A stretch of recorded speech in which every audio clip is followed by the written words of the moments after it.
হরে কৃষ্ণ হরে কৃষ্ণ হরে কৃষ্ণ হরে কৃষ্ণ কৃষ্ণ কৃষ্ণ কৃষ্ণ কৃষ্ণ হরে হরে হরে হরে হরে রাম হরে রাম হরে রাম হরে রাম রাম রাম রাম রাম হরে হরে হরে হরে হরে কৃষ্ণ। আজ শুভ সন্ধ্যা। আপনারা ভগবত পাঠে উপস্থিত হয়েছেন। এই ভগবত পাঠ দুর্লভ, সৎসঙ্গ হচ্ছে দুর্লভ। আর এই আমরা মনুষ্য জন্ম যে পেয়েছি এও দুর্লভ। এই দুর্লভ মনুষ্য জন্মকে আমাদের কি করতে হবে না, ভগবানের সেবা উন্মুখী করতে হবে। যদি আমরা ভগবানের সেবায় নিয়োজিত করি তাহলে মনুষ্য জন্ম দুর্লভ হবে। দুর্লভ মনুষ্য জন্ম তো পেয়েছি, কিন্তু দুর্লভ কাজ যতক্ষণ না করছি এই মনুষ্য জন্ম দুর্লভ হতে পারবে না। তার জন্য বলে দু পায়ে জানোয়ার বলি না আমরা, দু পায়ে নিয়ে মানুষ জন্ম পেয়েছি, কিন্তু জানোয়ার মতন যদি আমরা পশুর মতন আচার ব্যবহার করি তাহলে আর দুর্লভ মনুষ্য কোথায় জন্ম হলো। দুর্লভ মনুষ্য জন্ম পেয়েছি, সে দুর্লভ জিনিসটা বুঝতে হবে কি করলে দুর্লভ হবে। তাহলে শাস্ত্রে কি বলা হচ্ছে, জীবের স্বরূপ হয় নিত্য কৃষ্ণ দাস। নিত্য কৃষ্ণ দাস। আমরা আমাদের কাজ কি, দাসত্ব স্বীকার করা। দাস কার দাস হতে হবে না, এই মনুষ্য জন্ম নিয়েছে কারো না কারো দাস হতে হবে।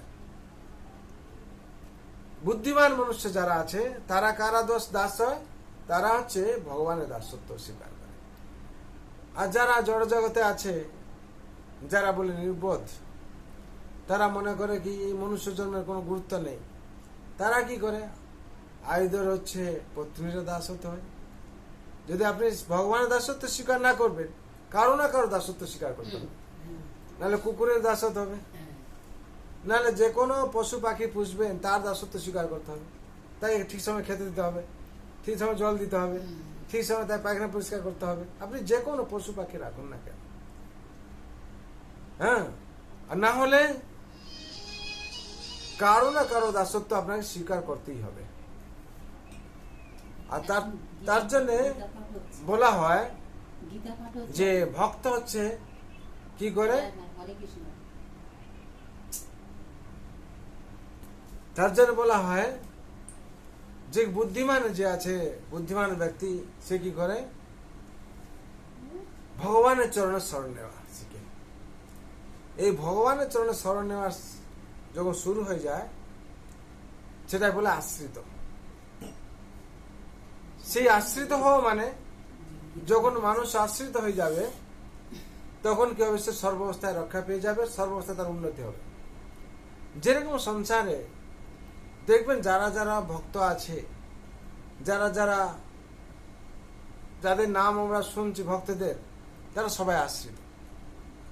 যেরকম প্রহ্লাদ মহারাজ ভগবান চরণ আশ্রিত হয়েছে, দাসত্ব স্বীকার করেছে। ধ্রুব মহারাজ ভগবান চরণ আশ্রিত হয়েছিল, দাসত্ব স্বীকার করেছে। সুদামা ভগবান চরণ আশ্রিত হয়েছিল, দাসত্ব স্বীকার করেছে। মীরাবাই ভগবান চরণ দাসত্ব স্বীকার করেছিল, আশ্রিত হয়েছিল।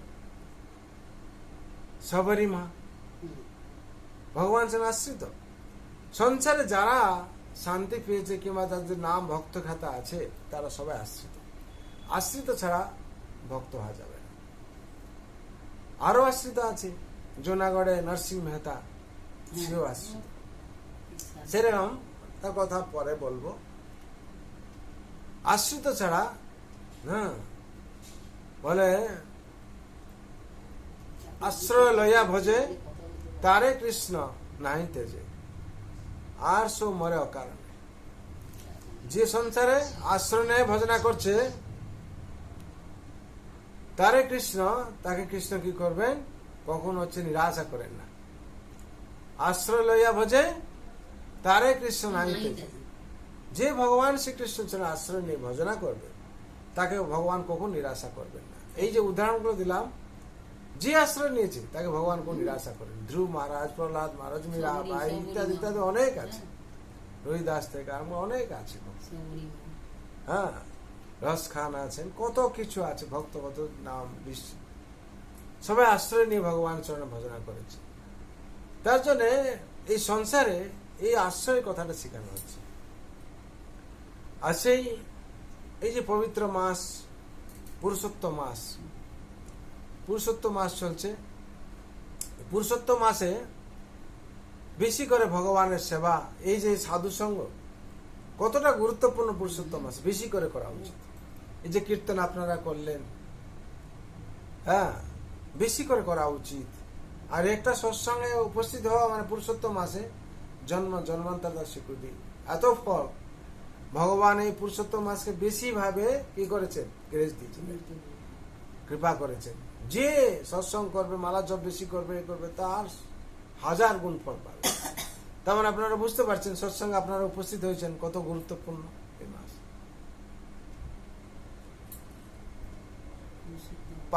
পাণ্ডবরা কার চরণে আশ্রয় নিয়েছিল? ভগবান শ্রীকৃষ্ণ চরণে আশ্রয় নিয়েছিল।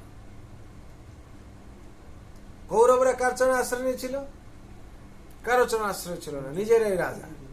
না, তার থেকে আমরা কি শিক্ষা পেয়েছি? কৌরবরা নাশ হলো সমূল, আর হচ্ছে পাণ্ডবরা সর্বাবস্থায় রক্ষা পেল। চতুর্কুল থেকে আরম্ভ করে আগুন লাগানোর জন্য তাদের ব্যবস্থা করেছিল, ভীমকে বিষ খাওয়ানো, মারানো, সব অবস্থাতে রক্ষা পেয়েছে। এখান থেকে বোঝা যায় যে আশ্রয় যে ভগবান চরণে নিয়েছে সর্বাবস্থায় সে রক্ষা পাবে, কিন্তু তার জন্য ধৈর্য রাখতে হবে। ভগবান কি করেন? ভগবানের ব্রহ্মাণ্ডপতি, ব্রহ্মাণ্ডের সবাইকে দেখভাল করার ওনার কৃপা আর কি, ওনার ইচ্ছা। কিন্তু আমরা যদি অধৈর্য হয়ে যাই, তাও ভগবান কি করেন? ভগবানের প্রতি বা ভক্তের প্রতি অহেতু কৃপা করেন, যখন চায় আবার তৎক্ষণাৎ তিনি মঞ্জুর করে দেন। ব্রহ্মাণ্ডে সবাইকে দেখছেন, তারপরেও যেই ভক্ত অধীর হয়ে যায়, আমাকে প্রভু রক্ষা করুন, তখন তৎক্ষণাৎ ভগবান কি করেন? তার হৃদয় থেকে বেরিয়ে তাকে রক্ষা করেন। নাকি একমাত্র কৃষ্ণই পারবেন, আর কেউ পারে না। কেন? কৃষ্ণ স্বয়ং হৃদয়ে বাস করছেন। ঈশ্বর সর্বভূতানাং হৃদয়ে অর্জুন তিষ্ঠতি ব্রাহ্মণ সর্বভূতানি যন্ত্রারূঢ়ানি মায়া। ঈশ্বর সর্বভূতান হৃদয়ে অর্জুন তিষ্ঠতি। হে অর্জুন, আমি হৃদয়ে বাস করে। সুতরাং একমাত্র ভগবান হৃদয় থেকে বেরিয়ে তা রক্ষা করতে পারে, কেউ পারে। কাকে রক্ষা করেছেন? দ্রৌপদীকে রক্ষা করেছেন। সেই পাণ্ডবদের যখন হচ্ছে দ্রৌপদী বিবস্ত্র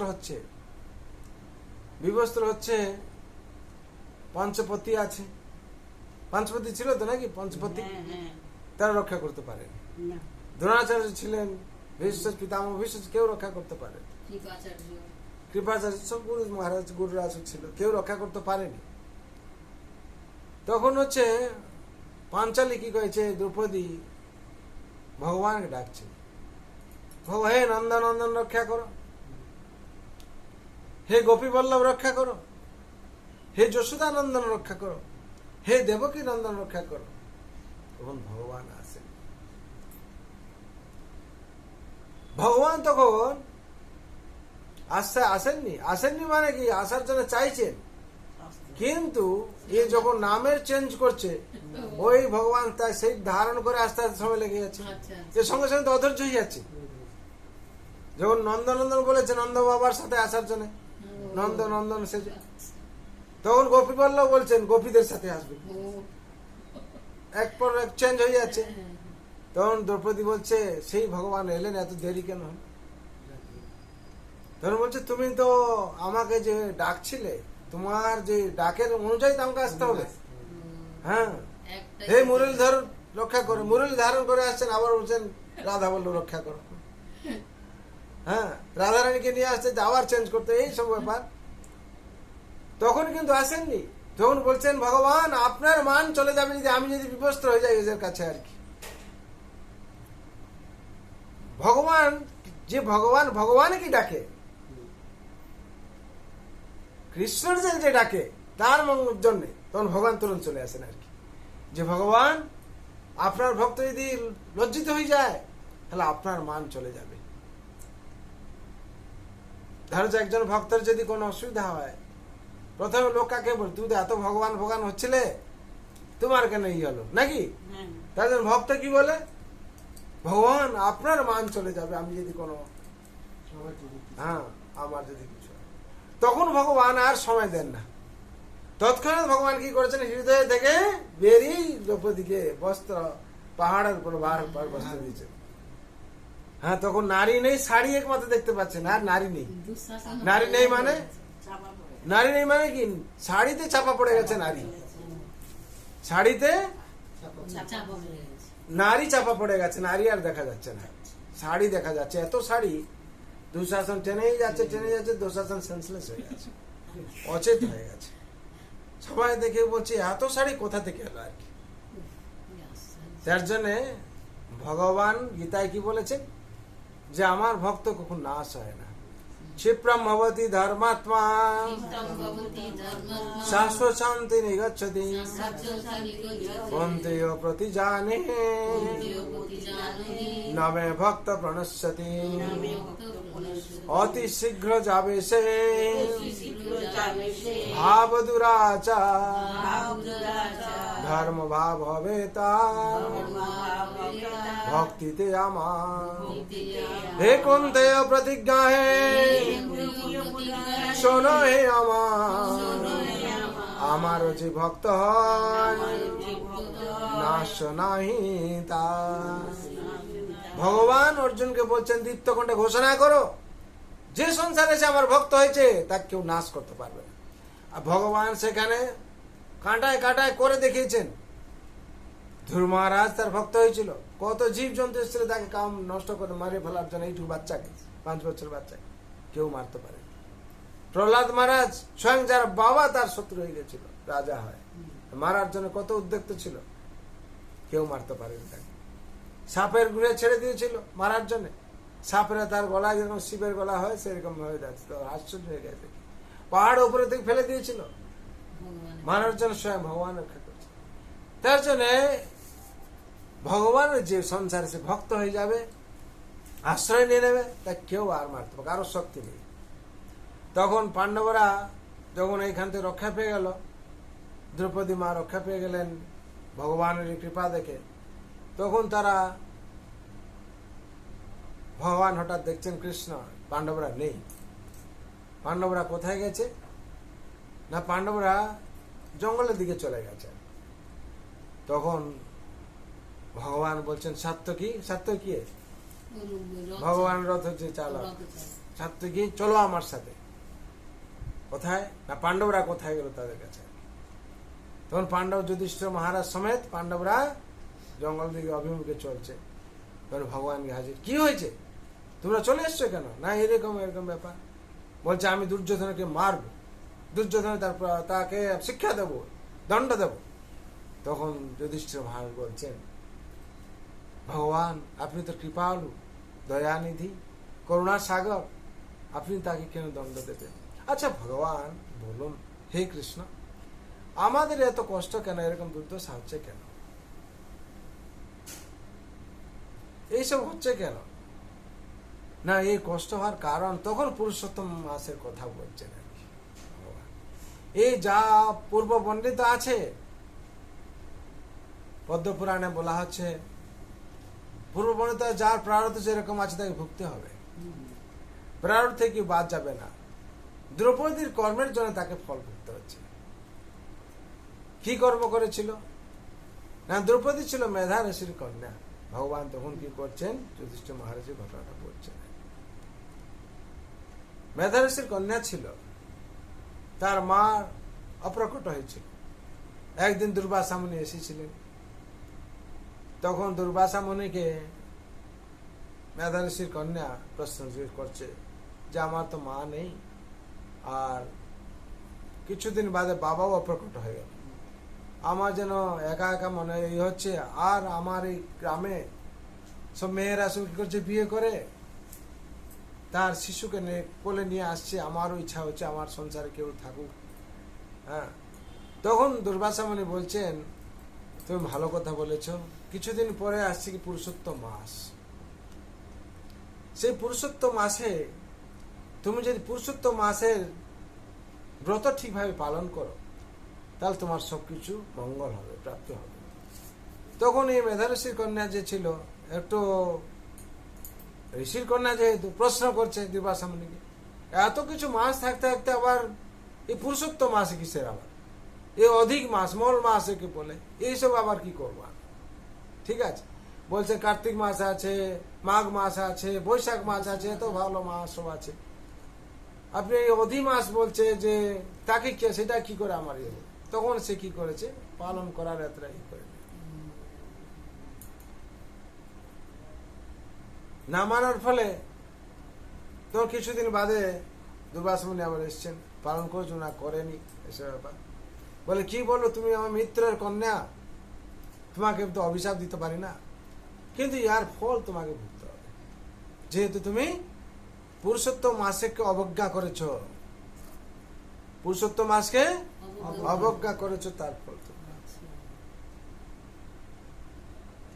তারপর কি হলো না, দ্রৌপদী না সেই মেধাঋষির কন্যা আরেক জন্ম হলো।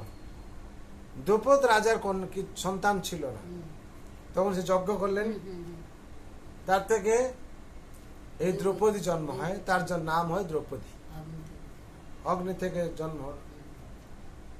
জন্ম হওয়ার পর সে যেহেতু মেধাঋষির কন্যা, দুর্বাসা মুনি চলে যাওয়ার পর, এই সব কথা শোনার পর তখন কি করেছিল, অনেক কষ্ট আসলো জীবনে, জীবন যাপন করছিল অনেক কষ্ট। বলছে কেন এত ইয়ে হচ্ছে, বলছে যেহেতু তুমি পুরুষোত্তম মাসকে অবজ্ঞা করেছ। তো সে শিবের তপস্যা করলো, শিবের তপস্যা করলো আর কি। শিবের তপস্যা করার পর শিব সন্তুষ্ট হয়ে তাকে দর্শন দিলেন। কি হয়েছে কন্যা, তুমি কি চাও? বলে আমি আমি ভালো পতি চাই, আমি ভালো পতি চাই, আমি ভালো পতি চাই, আমি ভালো পতি চাই, আমি ভালো পতি চাই।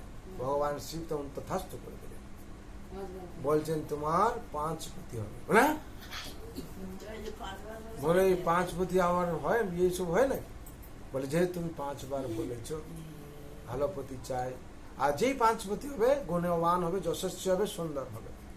হ্যাঁ, তখন পরের জন্ম যখন জন্ম হলো, কোনো এই জন্ম হবে না, পরবর্তী জন্মে তোমার সেই 5 পতি পাবে আর গুণবান পতি পাবে। তখন দ্রৌপদ রাজা যজ্ঞ করছিলেন, সেই যজ্ঞ থেকে প্রকট হলো কে? দ্রৌপদী। তার নাম কন্যা যজ্ঞসিনী, তার নাম জানে যজ্ঞসিনী, যজ্ঞ থেকে যে যজ্ঞ থেকে উৎপন্ন হয়েছে। আর দ্রৌপদ রাজার যেহেতু কন্যা রূপে, তাকে দ্রৌপদী নাম দেওয়া। সেই দ্রৌপদী এই পুরুষোত্তম মাসে করতে পারেনি বলে, করেনি, অপেক্ষা করেছিল বলে তার এই ফল হলো।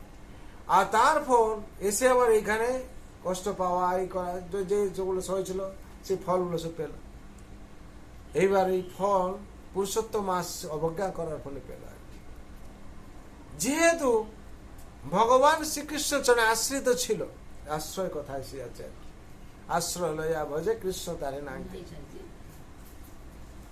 আসো মরে অকারণে। যারা আশ্রয় নেয়নি তারা অকারণে বিপদ পাবে, কষ্ট পাবে, দুঃখ পাবে, সবসময় থাকে। আর যারা আশ্রয় নিয়েছে তারা কৃষ্ণ, তাকে কি করে সর্বাবস্থায় কৃষ্ণ রক্ষা করবে। সেই আশ্রয় নিয়েছিল ভক্ত সুদামাজি, আশ্রয় নিয়েছিলেন ভগবান চরণে। গিয়েছিলেন কোথায়? ভগবানকে দর্শন করার জন্য। এসে দেখছেন তার সুদামা পুরী হয়ে গেছে। ভগবান তার সর্বাবস্থা রক্ষা করেছিলেন। ধ্রুব মহারাজ ভগবান চরণে আশ্রয় নিয়েছিলেন। কমল নয়ন হরির চরণে দর্শন যতক্ষণ না করছে আমি সংসারে ফিরবো না।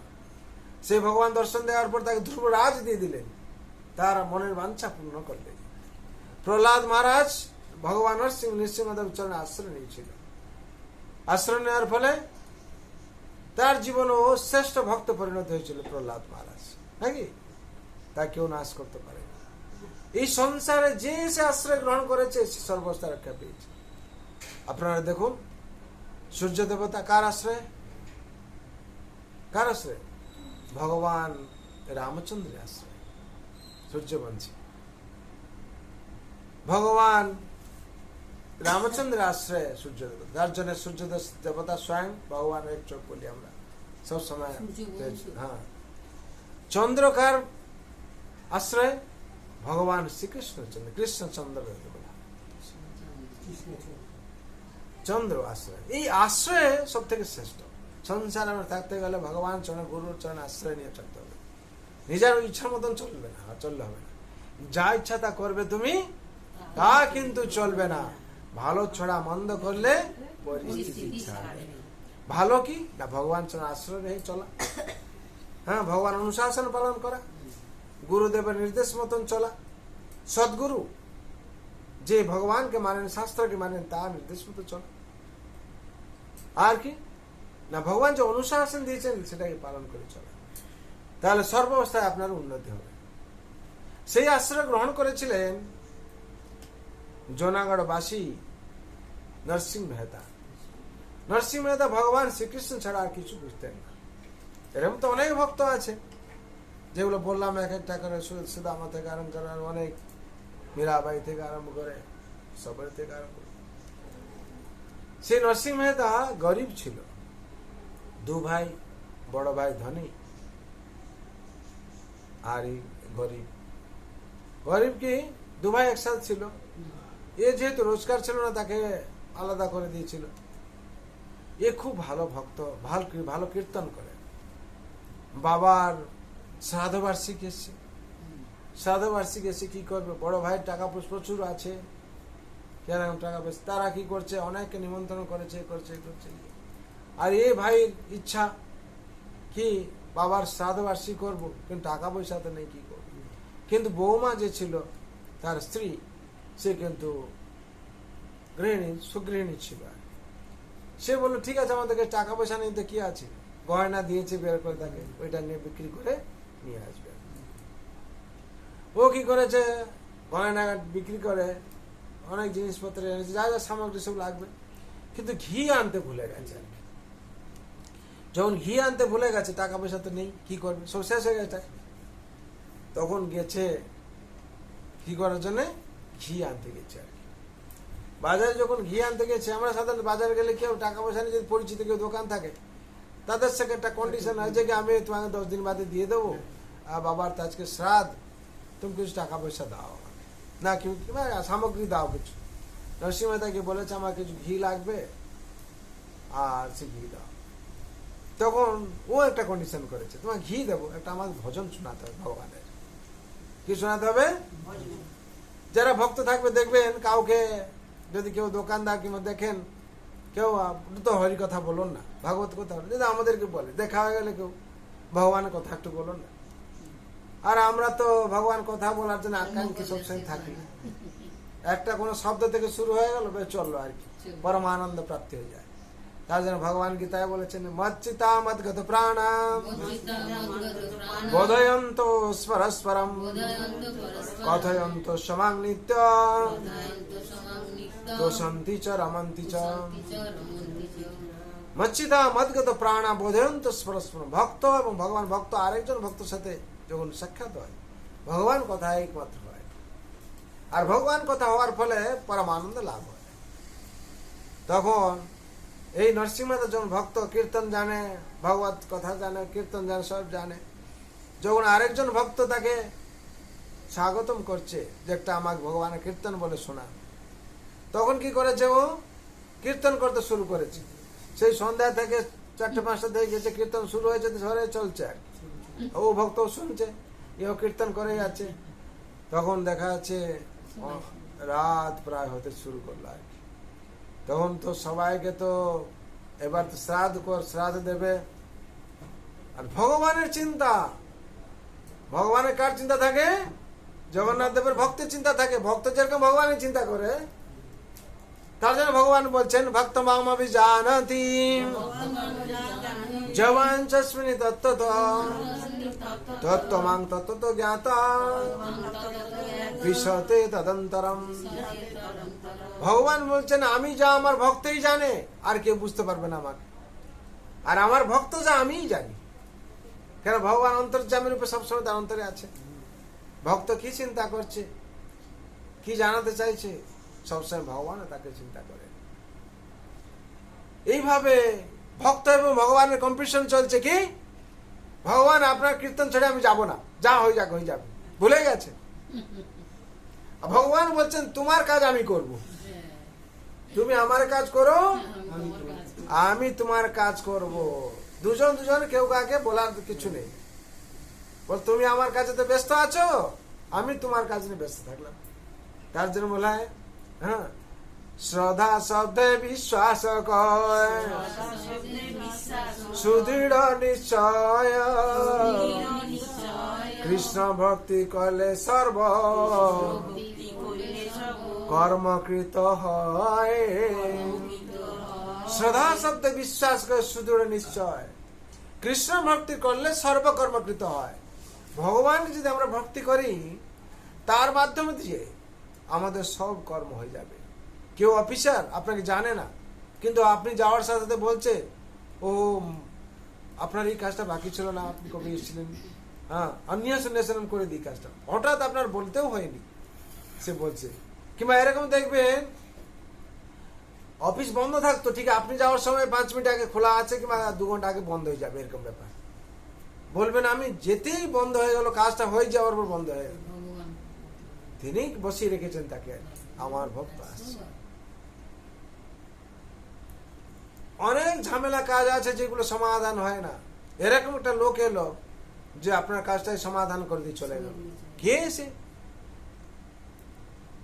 টাকা টাকা টাকা টাকা হচ্ছেন, মা লক্ষ্মী এরকম কৃপা করলেন, আপনার কাছে সবসময় ভরপুর টাকা। কেন? আমরা যেরকম তার চিন্তা করছি, ফুল লাগবে, অমুক লাগবে, তমুক লাগবে, তিনিও আমাদের চিন্তা করছেন কিরকম আমার ভক্ত আনন্দে থাকবে। কি বুঝতে পেরেছেন? তার জন্য যমাং পশ্যতি সর্বত্র সর্বত্র চৈম পশ্যতি তস্যাহং ন প্রণশ্যামি।